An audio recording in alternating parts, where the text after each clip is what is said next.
네. 오늘의 주제는 무엇을 먹을까입니다. 예. 또 이 주제는 참 자신 있는 것 같아요. 제가 많이 먹기 때문에 교회에서 몇 손가락 안에 꼽히지 않을까 싶은데, 네. 무엇을 먹을까? 어, 오늘의 제목인데요. 우리는 평생 그리고 하루에 3번은 고민을 하게 됩니다. 또 먹지 않게 되면은 굶주림을 가지고 또 허기를 느끼고 죽게 되고요. 사실은 지금도 이 세상에서는 먹지 못해서 죽어가는 사람도 있고, 또 반면에 음식이 너무 풍족해서 편식을 하는 사람도 있는 그러한 시대입니다. 여러분 오늘 저녁 무엇을 드셨나요? 아마 어린이날이라서 다들 많이 외식하셨을 텐데, 저는 소고기를 사서 집에서 구워 먹었습니다. 예. 혹시 저녁 안 드신 분 있으면 죄송하고요. 예, 오늘 또 너무 기가 막히게 구워져서 배고프네. 맛있었네. 네. 네, 이렇게 참 맛있는 식사를 할 때도 있지만은 때로는 이 삶의 고통이나 고난으로 인해서 음식이 입에 들어가지 못할 정도로 힘들 때도 있습니다. 지난주에도 최기철 형제의 레슨에서 엘리야는 로뎀나무 밑에서 자고 일어나서 음식을 먹고 힘을 겨우 차렸습니다. 네, 이렇게 음식은 우리 삶에 매우 중요합니다. 이 먹는 것은 삶, 건강과 밀접한 연관이 있습니다. 저의 경우에는 한 최근 몇 년간 건강검진을 받으면 지방간이 의심이 되고, 작년에는 비만으로 소견을 받았습니다. 비만 나온 건 작년이 처음이었는데, 네. 저희 아내가 와, 그렇게 운동하면서 살 안 빠지는 것도 참 대단하다고 하더라고요. 그래서 네. 이전에 저는 식당에 가면은 공깃밥 한 3-4개는 먹고 집에서도 밥을 산처럼 쌓아서 먹고 이 가성비 좋은 싸고 양 많은 흰쌀밥을 좋아했습니다. 근데 최근 2개월 사이에 제 삶에 변화가 생겨서 저는 체중을 8kg 정도 줄였습니다. 네. 이 방법을 짧게 소개하면은 아침에 일어남과 동시에 이 공복인 상태에서 유기농 사과 초모 식초 한 숟가락을 딱 물에 타서 먹고요. 그러고 난 다음에 몸무게와 체지방률을 재고 매일매일 기록합니다. 그리고 몇 끼에는 400kcal 미만의 식사를 하고 있고요. 제가 먹는 평소 양보다 3분의 1 정도가 됩니다. 네. 그리고 회사에서는 같이 돈을 들여서 다이어트 도시락을 사서 먹는 친구들과 함께 먹습니다. 배가 고파도 간식을 먹지 않고 아몬드, 땅콩, 견과류만 한 줌씩 먹습니다. 가끔 가족들이 저녁에 치킨을 시켜 먹고 저를 위해 남겨 놓는데 먹지 않고 참습니다. 네. 그리고 회식으로 많이 먹은 날에는 밤늦게라도 운동을 1시간에서 2시간을 하고 그러고 난 또 체중을 재고 난 다음에 잠이 듭니다. 제가 다이어트 강사는 아니지만은 지난 6년 동안 꾸준하게 운동을 해왔지만 저는 작년에 비만 측정을 받을 만큼 건강한 돼지, 근육돼지처럼 체중은 줄지 않았는데 먹는 것을 바꿀 때 변화가 시작되었습니다. 네, 말씀 하나 같이 보겠습니다. 신명기 8장 3절입니다. 네. 주님께서 당신을 낮추시고 굶기시다가 당신들도 알지 못하고 당신들의 조상도 알지 못하는 만나를 먹이셨는데 이것은 사람이 먹는 것으로만 사는 것이 아니라 주님의 입에서 나오는 모든 말씀으로 산다는 것을 당신들에게 알려주시려는 것이었습니다. 네. 우리는 영적으로 삽니다. 이 말씀처럼 영적인 양식을 먹어야 합니다. 사실 저는 형제들이 모였을 때 요즘 표현으로 갑분싸라고 하죠. 갑자기 분위기가 쌓여지는 질문. 요즘 큐티는 잘하고 있니? 하나님 관계는 어떻니? 이 질문을 저는 부끄럽지만 좋아하지 않았습니다. 나는 잘 지내는 것 같은데 왜 이렇게 영적으로 나를 뭔가 체크하려고 하나? 그리고 또 큐티를 하지 않았을 때는 도전을 받고, 그래서 때로는 꼭 D타임을 보내는 날에는 디사이플러가 물어볼 것 같으니까 율법을 지키듯이 꼭 성경을 읽고 D타임을 보내러 나간 적이 있습니다. 그리고 아침에 큐티를 하지 않으면 왠지 죄책감에 사로잡히고, 또 아침에 큐티를 하면 승리감에 사로잡힙니다. 이 말씀을 보고 어떤 인사이트를 받거나 하나님 관계가 깊은 것보다 아침에 집중할 때도 많습니다. 반면에 앞서 나눈 것처럼 다이어트 목적으로 공복이 효과에 좋다고 하니 사과 식초를 먹기 위해서 매일 아침마다 규칙적으로 식초를 먹는 나의 모습을 보게 되었습니다. 저의 경우에는 저녁에는 이제 회사에서 하루 일로 피곤하고 지쳐서 저녁에 집에 가서 말씀을 봐야지 해도 말씀 볼 힘이 많이 없어서 많이 지치게 되고, 그래서 아침에 말씀 보는 것이 중요한데, 때론 이것을 점심에 밥 안 먹고 해야지, 또 점심에 못하게 되면 저녁에 집에 가서 해야지, 그러다 저녁에 또 지치면 내일 아침에 해야지, 이런 모습을 가질 때가 많았습니다. 그리고 교회에서 또 많은 모임들과 헌신, 봉사활동을 하니까 때로는 하나님과 시간을 보내는 것이 부족해도 마치 마르다처럼 막 일에만 집중하고, 그러면서 제 삶은 기뻐지지 않고 변화되지 않았습니다. 마르다처럼 또 변명하는 나의 모습을 보았습니다. 너무 바빠서 하나님과 보낼 시간이 없다고 변명하고, 왜 이렇게 나에게 일이 많냐고 투정하는 모습을 가졌습니다. 네. 다시 또 다이어트 얘기 잠시 하면은 점심에 도시락을 같이 먹는 우리 회사 친구들은 서로 모여서 밥을 먹으면서 격려를 합니다. 와, 요즘 살이 빠진 것 같다. 못 알아보겠는데? 나 너 아닌 줄 알았어. 얼굴이 반쪽이 됐다면서. 네.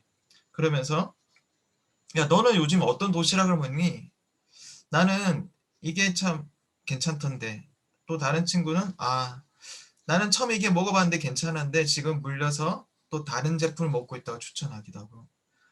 사실 저는 처음에 돈을 아끼려고 고구마를 엄청 삶고 계란 엄청 삶았는데, 이 다른 친구들이 먹는 이 과정이 귀찮기도 하고 다이어트 또 도움이 안 되는 것 같았습니다. 그래서 다른 친구들이 먹는 도시락을 보고 한번 먹어보고 또 시도도 했습니다. 이렇게 건강을 위해서 선택을 하고 그것을 격려하니 친구들과 같이 도시락을 먹는 시간이 내가 먹는 것들에 대해서 감시받거나 감독받는다고 생각하지 않았습니다. 네. 그리고 또한 제가 6년을 정말 열심히 운동을 했는데 먹는 것을 바꾸지 않고 변화되지 않으니 살이 오히려 쪘는데, 오히려 이렇게 먹는 것에 집중을 하게 되니 2달 만에 변화가 시작되었습니다. 바로 하나님 관계도 때로는 우리가 초대하고 교회 일을 하고 많은 일들에 집중한 것 할 때 변화되지 않고, 하나님과 보내는 시간, 여기서 비롯되어진 내면의 변화가 있을 때 기쁨으로 이 시간들을 할 수가 있습니다. 말씀을 나누겠습니다. 로마서 10장 17절입니다. 그러므로 믿음은 들음에서 생기고 들음은 그리스도를 전하는 말씀에서 비롯됩니다. 아멘. 네. 이 건강한 영성, 우리의 삶의 믿음은 이와 같이 말씀에서 비롯합니다. 저와 다이어트하는 친구들은 한 가지 목표가 있습니다. 건강한 삶을 사는 목표가 있고, 그렇게 우리가 만날 때는 서로 이 꼴을 이룰 수 있도록 격려를 하고 있습니다. 마찬가지로 제자인 우리들은 한 가지 목표가 있습니다. 바로 우리는 영적으로 건강한 삶을 사는 목표가 있습니다. 그렇기에 우리도 서로 목표를 향해 달려가도록 격려하고 사랑합시다. 앞서 이제 형제들이 저에게 똑같은 이 질문에 대해서도 제 마음의 오해나 이 방어 기제를 좀 바꾸려고 합니다. 그래서 저도 이제 형제 자매들을 만났을 때 그냥 직장 생활이 어떤지 또 부동산이나 재테크 얘기가 아니라 이 건강한 영성을 위해서 무엇을 먹고 있는지 또 묻고 배우고 저도 본받아서 물어보려고 하고 또 제가 먹고 있는 이 건강한 영적인 음식이 있다면 이것을 좋은 것들을 나누고 싶습니다. 네. 화면에 보시는 것처럼 성경은 예전에는 양피지에 써였으며 두루마리를 양쪽으로 말아둡니다. 지금처럼 책이 아니기 때문에 1던 페이지를 다시 찾기 위해서 이렇게 양쪽으로 이렇게 말아두게 되고요. 그리고 이전에는 성경을 모든 것들은 다 필사, 다 직접 손으로 썼으니 이것을 보는 게 쉽지도 않았고 회당에 모여서 누군가 봉독하면 그 성경을 듣게 됩니다. 그리고 지금도 유태인들은 이 성경을 손으로 짚어가면서 읽지 않고 도구로 가리키면서 읽어갑니다. 성스러운 책이기에 책을 읽기 전에는 입맞춤도 하고 경건하게 하고 그렇기에 이 들음이란 표현에서도 볼 수 있지만은 이 성경은 우리가 쉽게 접할 수 없었고 매우 소중한 것이었습니다. 하나의 통계로 여러분에게 소개하겠습니다. 지금도 UBS라는 곳에서 2019년에 세계 성서 번역 현황 보고서를 냈었는데요. 네. 여기에 따르면은 2019년 말 기준으로 성경 전서, 구약과 신약을 다 합쳐서 지구상에는 총 7,359개의 언어가 있다고 합니다. 그 중에서 구약과 신약이 다 번역된 거는 694개 언어, 700개가 조금 안 되고요.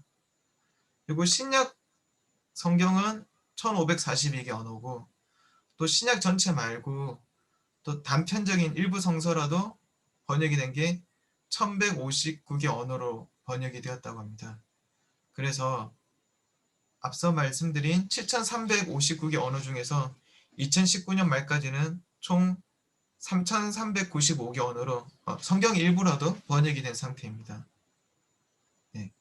우리가 때로는 한국어로 성경을 보는 게 너무 당연하게 느껴지지만 우리가 이 언어가 번역되지 않았더라면 영어나 일본어나 한자로 성경을 봐야 됐을 겁니다.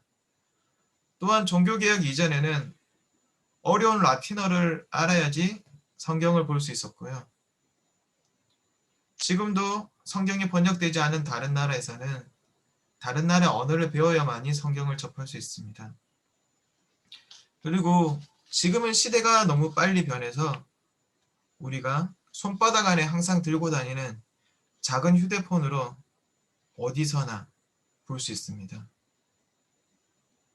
참 세상이 너무 쉽게 변해서 소중함을 잃기 쉬운데 예전에는 후추나 소금은 부의 상징이었습니다. 쉽게 구할 수 없었고 영국에서는 후추를 먹을 때면은 바람에 흩날릴까봐 온 집안의 창문을 닫았고 이렇게 조금 아껴가면서 먹었는데 지금 우리가 요리하시면서 소금이나 후추를 아끼시거나 귀하게 여기시는 분이 있습니까? 때로는 소금이 유통기한이 지나서 먹다가 버리기도 합니다. 예전에는 성경을 보기 위해서 목숨을 걸어야 했고 또 많은 공부를 하고 또 누군가 들려주는 사람이 있다면 그곳에 모여서 듣기 위해서 했었는데 지금은 내 손 안에서 이렇게 클릭 두 번만 하면 여러 가지 번역으로 찾아볼 수 있는 시간입니다. 네, 말씀을 나누겠습니다. 고린도전서 3장 2절입니다. 나는 여러분에게 젖을 먹였을 뿐 단단한 음식을 먹이지 않았습니다. 그때는 여러분이 단단한 음식을 감당할 수 없었습니다. 사실 지금도 여러분은 그것을 감당할 수 없습니다.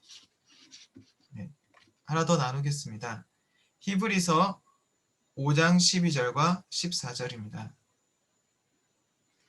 시간으로 보면 여러분은 이미 교사가 되었어야 할 터인데 다시금 하나님의 말씀의 초보적 원리를 남들에게서 배워야 할 처지에 놓여 있습니다. 여러분은 단단한 음식물이 아니라 젖을 필요로 하는 사람이 되었습니다. 그러나 단단한 음식물은 장성한 사람들의 것입니다. 그들은 경험으로 선과 악을 분별하는 세련된 지각을 가지고 있는 사람들입니다.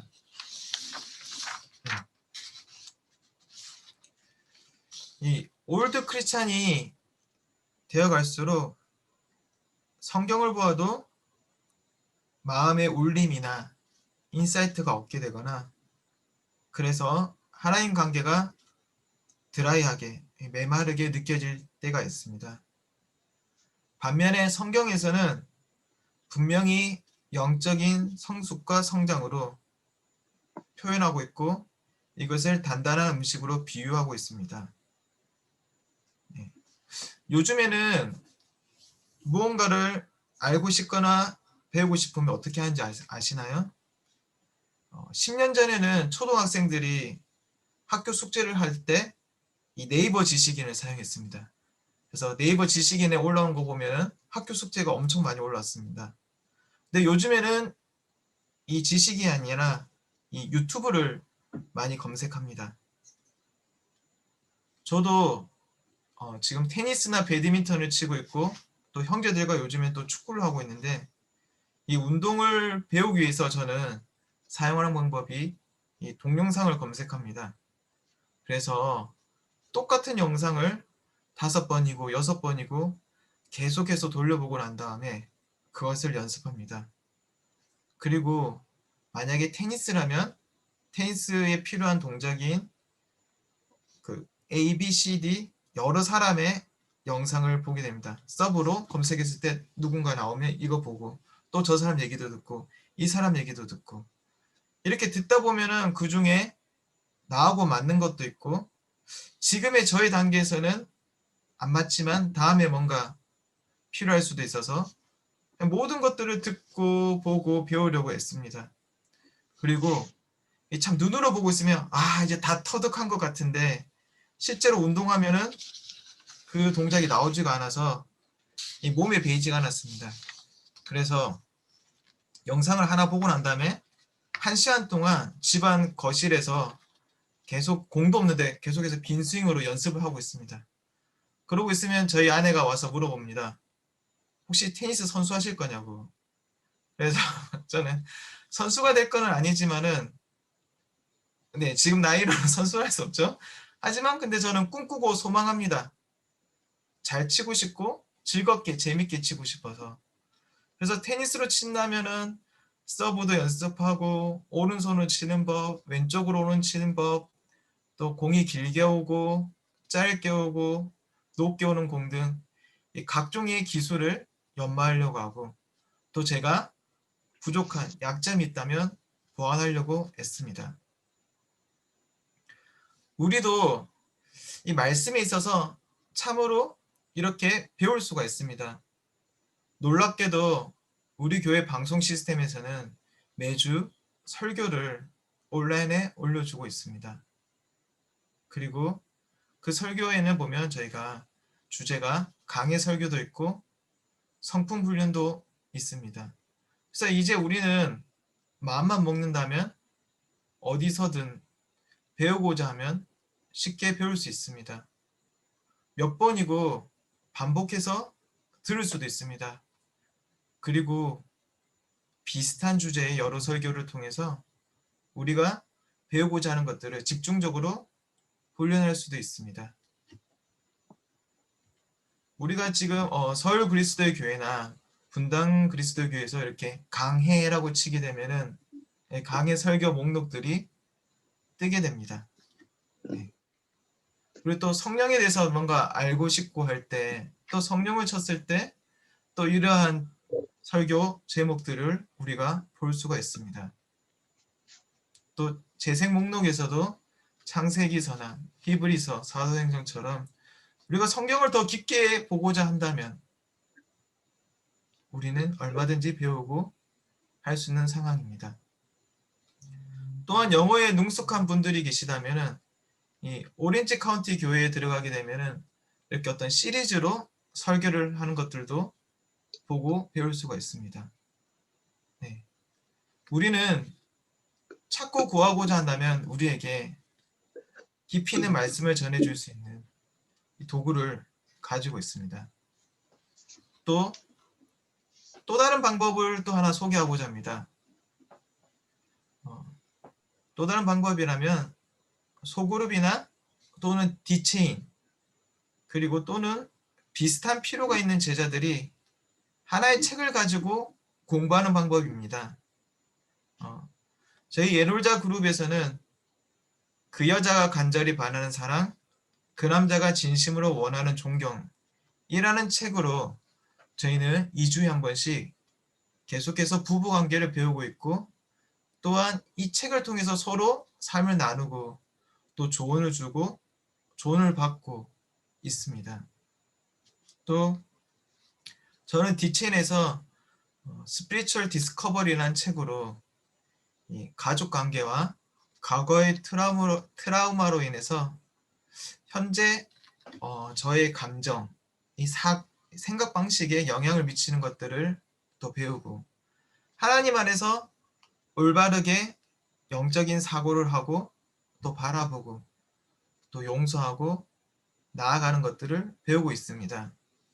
그리고 우리 지금 또 자녀 양육에서 또 김상수 형제와 박철민 형제가 또 초등고, 초등저 이하 이렇게 자녀 양육에 대해서도 하나님 안에서 어떻게 배울지를 우리가 말씀을 통해서 배우고 또 서로 격려하고 깊이 있게 나아가고 있습니다. 이렇게 우리에게는 다양한 방법이 있고 함께 할 수 있는 형제 자매들이 있습니다. 20년 전에는 지금 20년 전이면 아직 기억이 없는 분도 계시겠지만 우리가 삐삐로 연락하고 그때 당시 인터넷을 하려면은 집에 있는 전화를 모뎀으로 써서 인터넷 하면 이제 집에 전화가 통화 중이었던 시절이 있습니다. 그런 시절에 제가 기억하는 한 형제를 나누고자 합니다. 형제는 하루 종일 자동차로 운전하면서 배달 일을 하면서 육체적으로 고되었고요. 퇴근 이후에는 또 서면이나 남포동에서 전도하고 늦은 밤에는 검정고시를 공부하던 형제가 있었습니다. 이 형제는 일하는 와중에서도 하나님 말씀을 듣고 사모하고자 당시에 서울교회에서 설교한 레슨 테이프를 그 주에 계속해서 반복해서 들으면서 일을 했습니다. 그리고 이전에 한 형제는 매번 예배나 주빌리 때 못 오는 형제 자매를 위해서 매번 녹음하고 그것을 예전에는 테이프 그리고 그 다음에는 CD 그리고 그 다음에는 DVD까지 자신의 시간과 비용을 들여서 형제 자매들이 말씀을 들을 수 있게 말씀을 사모할 수 있도록 섬겼습니다. 그리고 재정적으로 쉽지 않고 어려운 상황에서도 하나님과 깊은 시간을 보내기 위해서 일요일 아침이면 커피숍에서 말씀을 보면서 형제 자매들이 데이트를 하고 시간을 보내기도 했습니다. 앞서 말씀드린 것처럼 우리가 말씀을 사모하고 찾고자 한다면 우리에겐 방법이 있습니다. 아침에 회사와 자녀 케어 등으로 바빠서 온전히 시간을 내기 어려운 분들에게는 새벽에 시간을 내어보기를 한번 권합니다. 저도 올해 초에 하나님 관계의 변화를 꿈꾸면서 책을 하나 읽었는데 책 제목은 나의 하루는 4시 30분에 시작한다는 책입니다. 그래서 새벽에 일어나고자 했었는데요. 이 책을 사라고 하는 건 아니고 요점은 일상에서는 지쳐서 저녁에는 힘이 소진되어서 자신만의 시간을 가질 수가 없고 또 그것을 보상받으려고 밤늦게까지 어슬렁거리며 TV나 핸드폰을 보다가 늦게 자고 그리고 다시 또 늦게 일어나는 하루가 계속 반복되는 것들을 벗어나기 위해서 이 사람이 이제 새벽 4시 반에 일어난 것들을 이제 추천을 하는데 이 시간을 추천한 것은 꼭 4시 반에 일어나는 것은 아니지만은 온전히 아무에게도 방해받지 않는 시간을 가지기 위해서 이 새벽이라는 시간을 가지라고 이 책의 저자는 얘기하고 있습니다. 마찬가지로 예수님도 하루 종일 제자들을 가르치시고 또 병자들을 고치시느라 너무 힘들고 지치실 텐데 항상 새벽에 외딴 곳에서 아무에게도 방해받지 않는 시간을 온전히 하나님과 시간을 보내셨습니다. 네. 하지만 아침에 일어나는 것들이 평일에 체력적으로 시간이 안 된다면 또 다른 방법이 있습니다. 이 매 주말 오전에 충분히 하나님과 시간을 보내는 것도 방법입니다. 다들 아시겠지만 지금 몇 년째 안창주, 박철민 형제는 토요일 오전 그 북구에 있는 커피숍에서 하나님과 말씀을 충분히 묵상하며 교제하며 힘을 얻고 있습니다. 그리고 그 시간을 무엇보다 소중하게 여기고 즐거워하며 힘이 나는 시간으로 나누고 있습니다. 네, 말씀을 나누겠습니다. 사도행전 8장 27절에서 31절입니다. 빌립은 일어나서 가다가 마침 에티오피아 사람 하나를 만났다. 그는 에티오피아 여왕 간다기의 고관으로 그 여왕의 모든 재정을 관리하는 내시였다. 그는 예배하러 예루살렘에 왔다가 돌아가는 길에 마차에 앉아서 예언자 이사야의 글을 읽고 있었다. 성령이 빌립에게 말씀하셨다. 가서 마차에 바짝 다가서거라.